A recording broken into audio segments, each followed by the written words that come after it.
Hi, Hampshire School of Photography here. My name's Kevin Ahronson and this is our third video tutorial. This time we're looking at these things. That is an extension tube. It's used in macro photography. Helps you get closer to the subject. So very useful if you want to photograph insects or flowers, or as a wedding photographer if you want to get some great close-ups of wedding rings. No glass in them. Very simple construction. Very cheap ones, and you can get some very cheap ones, don't have the electrical connections on them. See them there? This one does have, and they're useful to have because it means you can still control your aperture, and if you want your automatic focusing as well, although you tend not to use auto-focusing when you're shooting macro. You do everything in manual. So they come in different sizes. This is a 12mm, here's a 20mm, a bit thicker, and here's a 36mm, even thicker still. And the idea is they fit between the body of the camera and the lens. They fit here. And the thicker they are, the further away your camera is extended from the body. That's why they call it extension lens, because you're extending the lens. And the further away you can get the lens from the body, the closer it'll focus. So you can get closer to insects and flowers and get a bigger picture of them, if you like. Now, you can put them on individually. So if I only wanted to magnify slightly more, I'll put on a small one. If I wanted to magnify a lot more, I'll put on a big one. But you can join them together. So let's do that. Let's join them. So you can join them as pairs, or you can actually join the whole lot together. And if you do that, then that's a whopping amount to extend your lens by. Let me show you. So this is a Canon 100mm macro lens. It's an f2.8 and it has image stabilization.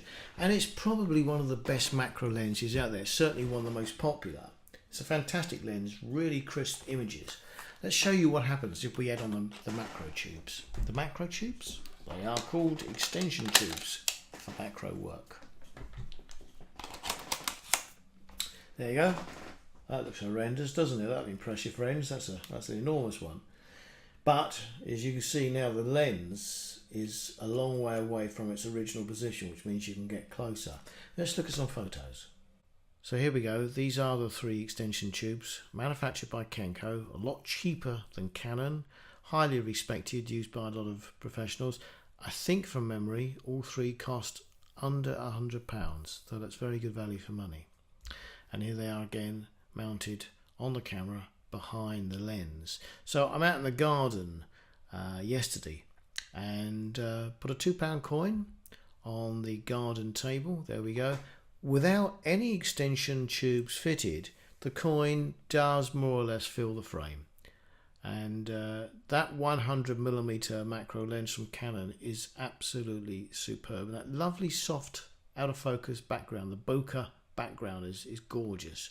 However, if we do put all three of those tubes on, that's the kind of area you're going to see. So if I zoom in, there you go. That's what you would get with all three.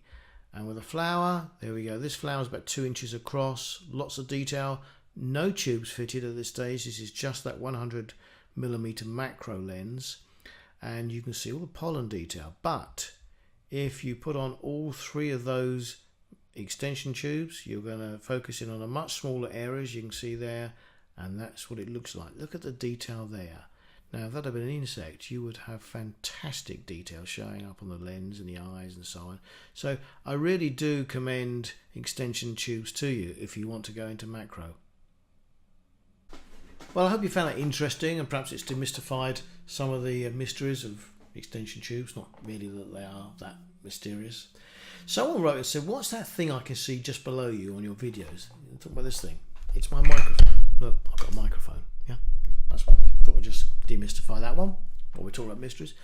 Any questions at all, then please email them in to info@hampshirephotoschool.com, or check out my website, hampshirephotoschool.com, for details of my courses and workshops and my one-to-one mentoring on virtually any photographic subject you care to think about. So if you're a bit confused about any element of your photography or want to improve it, give us a shout and we'll see if we can help you.